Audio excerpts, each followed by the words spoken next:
rise, come rise. Good day, fine, like fine wine, no decline. Say goodbye. Hello, hello, good afternoon. Welcome to our first Friday show as it dey hot. I'm right here in the studio with a very special guest, and we are live at Diaspora Digital Media, Wabalada, Abuja. We are going to be talking about different celebrities who have decided to relocate to other parts of the world, and as you know, the reasons why they are there, like we are going to talk about them. And also, we are going to be talking about the controversy between Very Dark Man and his different ideas of bringing out, um, exposing fake products and fake cosmetics and the rest. So, talking about celebrities that have been outside Nigeria and they decide to stay there instead of here. And we have, by my right, Mr. Benjamin Otafu. Benjamin. Fine. Hi, thank you. My name is Benjamin. Really glad to be here. Thank you very much for inviting me to this program. We're going to be talking about health things. Actually. Yeah. Thank you. So, Yeah. Mr. Benjamin, Uh-huh. like, what was on your mind before you went outside? Like, what inspired you traveling outside Nigeria? I mean, thank you. One of the things actually kind of like really put me out there was not like I think that at that time it was about having the best education. I guess I think it was a time where like there was kind of a problem with our educational system, and you know my dad at that time didn't he wasn't really comfortable with what was going on at that particular time, and he was Yeah, like, okay, yeah. you know what, I want you to have the best education that money can buy. And he was like, I would prefer you go to somewhere where it's more challenging. And that's hence where I was able to go somewhere else rather than the conventional place that every other person goes to. So yeah. But you know that there are also Nigerian universities that have that kind of qualities that he's looking for. Yeah, So they are. why chose I mean, somewhere I else? think it's also it's not about it's not about the area. It's also about the quality, and it's about the experience you get being outside this country. When you're outside Nigeria, it gives you a different perception about how life works. You get to meet different kind of people, different kind of cultures, different kind of ideas. I think it gives you that diversity in a nutshell. So you don't stick to one way of life. Now you look at life with a different spectrum. You understand? So it's not just one way of life. Okay. So yes, there are better universities in Nigeria. Of course, there are really ones that actually exposes you, but not like the one where you're able to get on a plane to another man's land, see a way of life, a way of people, character, culture, and everything else. It won't provide that for you. You understand? That's been brought to you, but you're still within a safe environment. You need to be pushed to have that huge experience. Okay. So, Yeah. which particular country were you like? Did you go to? Well, I mean, I was opportune to be in China for a long period of time, substantial period of time, and there was a lot that I really got to experience there. Okay. It was really good. I appreciate the opportunity that was given to me by my father, but it was really life changing. I have skill sets that I don't even know how I got Wow. them. So yeah, there are benefits to it. So, do you understand China? Do you speak Chinese? Well, I Chinese? do to some extent. I do. Sometimes I tell people sadly I do understand Chinese, Okay. which you So, know. like, what do you say? What do you say? Good morning or have a nice day. Uh, I think if you look at it culturally speaking, I don't think good morning is kind of normal Zhao Shanhao, and yeah, when you're kind of going to say like have a nice day, there's not really like have a nice day in the sense. You can just say Taijian or Shai Horror, which is like later on, you understand? Interesting. So there isn't really like have a nice day, you understand? Or, just, I think they're just more of like casual conversations. It depends on how you're really sending the person off. It's like Mamanto, which is like go carefully. It's like it's an affectionate language in a sense. So you cannot really specify what really. Okay. Yeah. Can you actually tell us the differences, like your experience back there and your experience right now? Like, how is it? I think there is. We're not going to pretend to not know like the experiences that people do face. The different kind of sports. I mean, let's go straight to the point. I mean, the light is kind of ridiculous. Like you're living in a society where 24/7, you don't have to worry about light. You have perfect networks. Sometimes a little bit. You could have some small problems there, but um, in the not in an actual sense, the reason why it's not challenging for her is because Canada gives her the sense of comfort. Nigeria gives her the sense of hustle, like the sense like when you're in Nigeria, there's a different kind of feeling to it. You're home, you're able to express yourself in ways like you can never imagine. You're able to do different things. But when you're in Canada, there are principles there, there are laws there. You cannot act out. You cannot do whatever you want to do. Plus the fact there are also like even the financial structure there is also very structured. It's not the same thing for Nigeria. Nigeria has a kind of fluid kind of structure in terms of finances, way of living, and everything else compared to Canada. So the only benefit is the security. There is a sense of financial stability. Everything has its own structure as it is in Canada. Whereas in Nigeria, it's not the same case. If you want to stay in Nigeria and have a perfect life and be comfortable, you have to build a sense of security, your own personal security. So I don't see it as a challenge for her or any other person as well too, because both of them have their balances. It's a way of balancing life.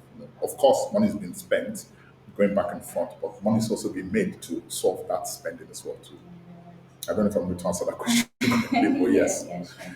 yeah, Okay, so we have some people, okay. some of our team, they would like to ask you a few questions. I don't know if we have anybody here.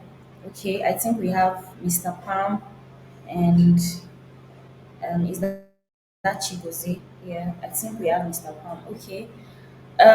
Please, if you have any question for Mr. Benjamin, please you can ask him.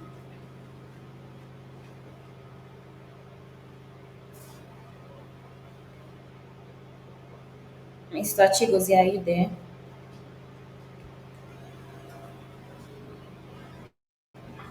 Okay, the question can come later.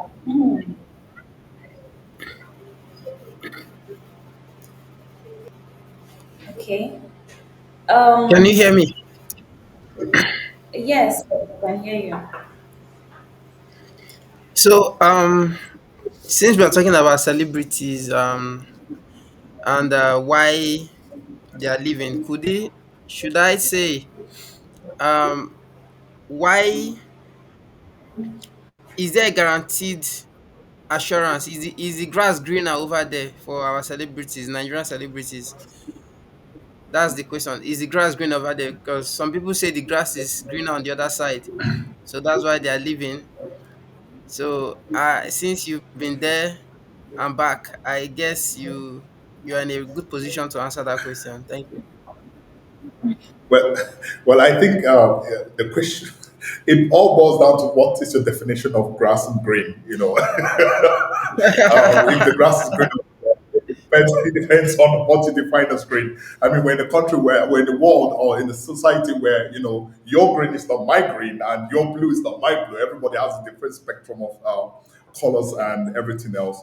But I can say without the fact that whatever you think you're getting easy there, uh, it comes with it comes with consequences. In the sense that I'm trying to find an example that really goes over what I just said. For example, if you had the same kind of job description in abroad compared to Nigeria. For example, you can say, I want to take a sick day off, and your boss will be like, sure, no problem, go on. You can take, even if you're not sick, there is no evidence, you can just go on and then take a sick day off, and you're perfectly fine. That's in Nigeria. But it's not the same thing in abroad. Like in abroad, like if you are going to take a sick day off, you first of all have to come to work first, and then you have to tell your boss that, look, I am not feeling good today, and then he would say, okay, sure, you can go home, but you're going to, consequences, you're going to lose some of your income, your earnings. And not only that, if you want to protect those earnings that you're about to lose, you have to go to the doctor and verify, like you need the doctor's note that said, I am truly sick, and this sickness, it's impaired, like it's affecting my ability to do my job effectively. And then they can now go ahead and delegate on it and say, okay, fine, is this something that we can consider, or is something that still stands? You can see where this comes in. Yes, these things are there because a long time ago somebody took an opportunity to kind of fraud the system in a sense, and they caught on it. But it's not the same thing in Nigeria. Nigeria, you can just take a sick day off, and that's it. So like I said, it still comes down to how you see the definition of green and grass. So yeah. I don't know if I was able to Yeah. answer the question. Yes. Yeah. So, Mr. Chigozie, do you have more questions, or should we move on? Yeah, we can move on. I'll ask another question later. Okay. Okay. So, Mr. Pam, are you there? Do you have any question for Benjamin?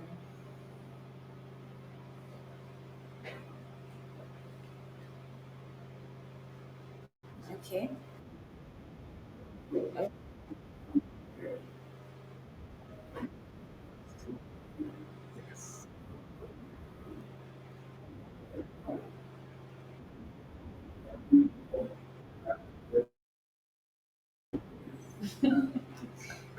Um,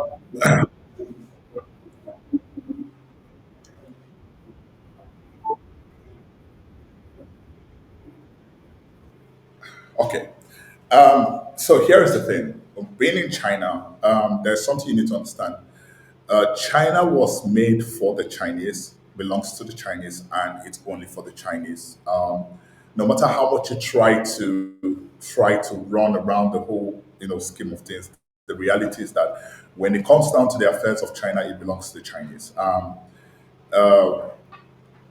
I had mixed feelings being in China. One of various things I can actually comes to mind, but I've tried to not put them out there. But there were a lot of things that I had experienced. One, there were people that were remarkably kind. They were loving, they were caring, and they were inquisitive. They had a lot of questions to ask, from skin tone to hair color to why the eyes are bigger, why the lips are bigger, all these kind of questions. Because being a black person and being in China, it kind of puts a target on your back in a sense, and everybody wants to know why the way you are. And then there were people who had personal grievance, in the sense that what they cannot understand, they hate what they cannot understand, or they despise what they cannot understand. And I think that was the challenges I faced with most Chinese people, or not most, but few of them, is that what they can understand, they just frown at it, and then they act out very aggressive towards it, in a sense. Like, for example, if you actually, this is a one-time example where I actually hit a Chinese person, and he just kind of, tried to rub his hand off because he didn't want me to stain him. That's one example. Now, I could look at it that it's a stereotype or racism, but in a nutshell, it is based on what he's exposed to. In the sense, it was what he was exposed to. He didn't know better. Like, there is no enough knowledge to make him understand why I am the way I am. You understand? So I was held in between both sides of the spectrum. There were people who loved me for the way I am, and there were people that just couldn't comprehend what I am. And I think it became a lot more easier when I'm able to I was able to learn the language. I think that was where the sense of brothership began to come into the friendship. So I can say that over a period of time, I made a lot of really amazing, good Chinese people that I can actually call them my brothers. And there are just people who just don't like me for who I am. So, yeah. It's on both sides in a sense. Wow, Okay. that's Yeah. interesting. Yes, it is. It is. It is. Okay. So, Mr. Palm, do you have more questions? Yeah, okay. I would have asked one, but I'm not sure if he was in China in the year 2000. I would have asked how did you guys face the COVID? How was it there? How did you guys escape? Okay. Sorry, did you say 2000 or 2018? I mean, COVID-19 in the year 220, rather 2020. Oh, 2020. I think it was very bad. It was very very it was very very challenging. I think that was the first time in my life that I could see a great nation completely shut down. And even despite that, there were both good and bad consequences of it. And I think that was the one time I could say that the Chinese government was trained to the limit, and there was a lot of ingenuity, there was a lot of innovation, a lot of opportunities came up and came out from the COVID. There were some dark sides of it. It's not my place to tell those stories, but uh, it was very difficult. One thing I'm certain about was that the Chinese government did really do their best as they could, as human beings they were at that particular time. There wasn't much they could have done, and they just kept dealing with the problem as it kept on coming. You understand? And it was challenging. The whole system was shut down. If you wanted to buy food, you had phones to take care of that. The food would be delivered to your doorstep. The person would try to make sure he stays far away from you.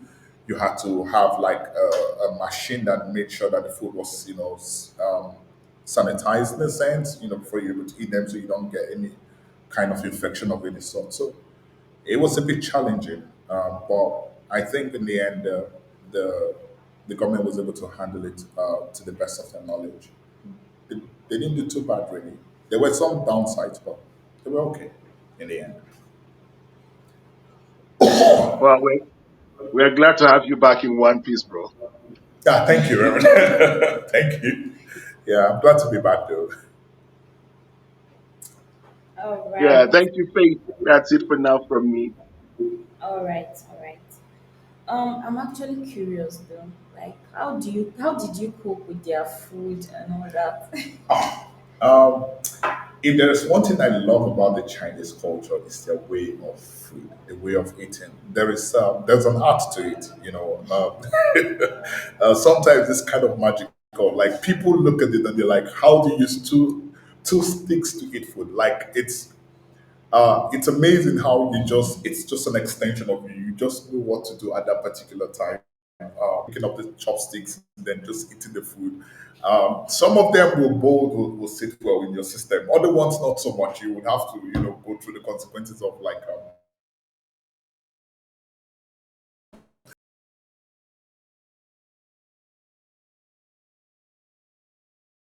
into some kind of things Yeah. so that they don't put it in the food.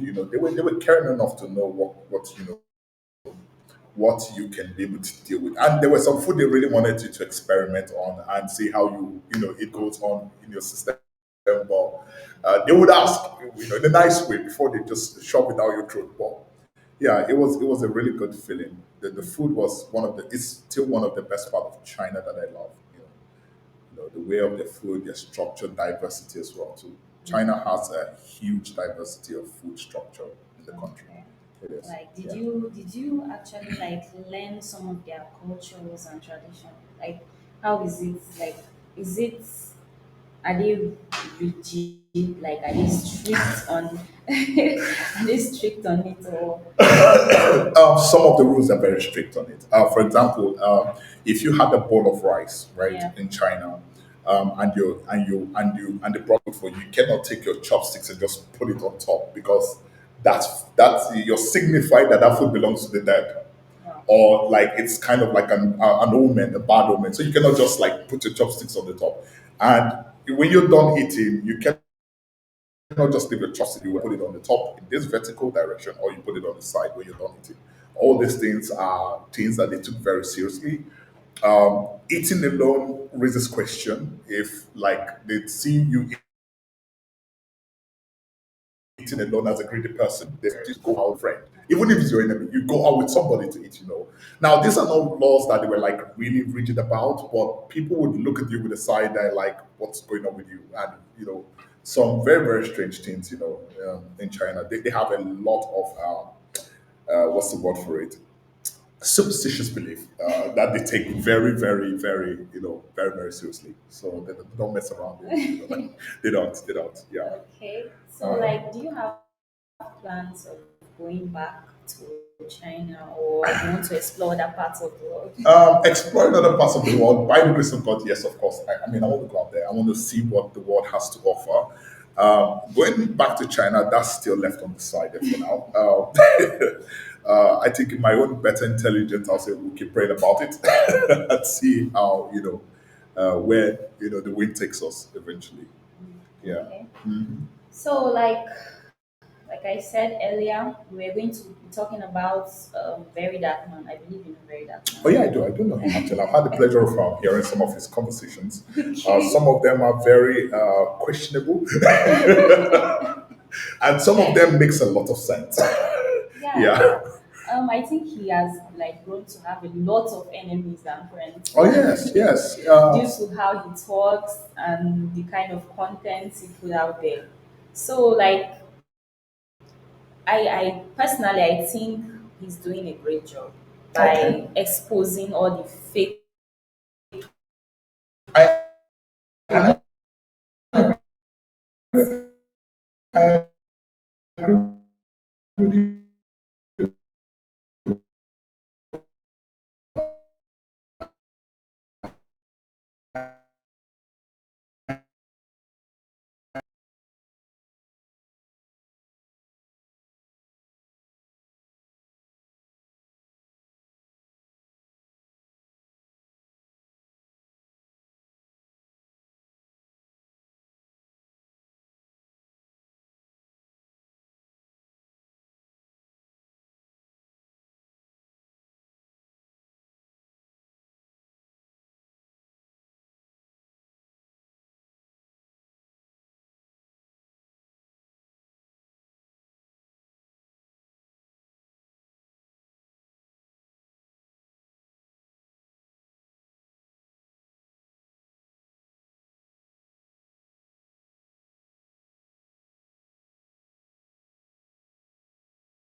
He's doing the right thing by exposing them. One of the things that I once heard a rumor that sometimes there was a rumor, and I think it was one I saw it on a YouTube channel where somebody said something about him reaching out to the individual people that had those products and then talking to them. There were two case scenarios. One was that he would tell them upfront that if they don't recall their products from the Yeah. market, he was going to expose them. And then there was another case scenario where they said he would actually blackmail them, and if they don't agree to his terms and conditions, he would, expose them for what they are. So it's hard to say what is really there. You understand? I can't remember that person individually, but I kind of came across it on the YouTube channel. I was like, okay, this is very interesting. Now the question is, which one do you believe? Do you believe the fact that he is blackmailing people, or he literally has the courtesy to reach out to them and say, hey, I have seen your product. There's a lot of questions on it, and I would like for you to either answer those questions or recall the product back, before he exposes them. And I feel like it's the alternative in the sense where he actually does reach out to them and talks to them. And if they don't listen, then he just goes ahead to expose them in a nutshell that, look, what you're having in the market is bad marketing. People need to be aware of it. Well, apart from exposing beauty product, I think we should actually focus on that. The idea is actually nice. I don't understand why he's going about like talking like replying to some unnecessary talks on social media. You understand? Like for instance, there are some people who are actually like friends with all the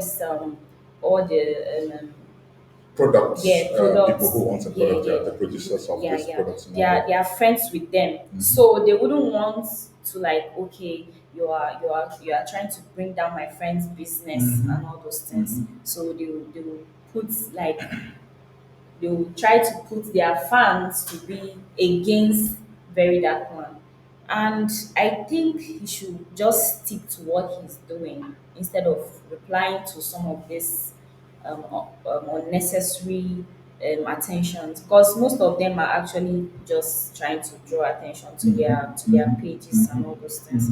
So I think he should just focus on exposing the products, and he's doing a great job. But sometimes I just feel he talks too much. Well, I think it comes to the job description. If you are going to be in a position where you expose yourself to be able to expose other people for their dubious action, I think it requires you to talk a lot. And I also agree with you that there are some things that he doesn't need to talk about specifically when it comes to the case of like individual insult. Yeah. It's not necessary. I think if there is any word of advice that would come from him, from me to him, would be that he should really, as you said, focus on exposing not only those cosmetic products, but also the food we eat. Like he Yeah. needs to expand into the market and begin to call out on some stuff that are some things that are out there. Yeah. It doesn't just stop with cosmetics, also with this so-called tea and every sleeping. He needs to be able to, and I also want him to go as far as also taking his time to read up on this actual, things that are out there in the market, so that not only is he going to call them out for what they, I don't know if he does that. I think Yeah. he does eventually, because you have to be knowledgeable enough to be able to call out somebody's, product.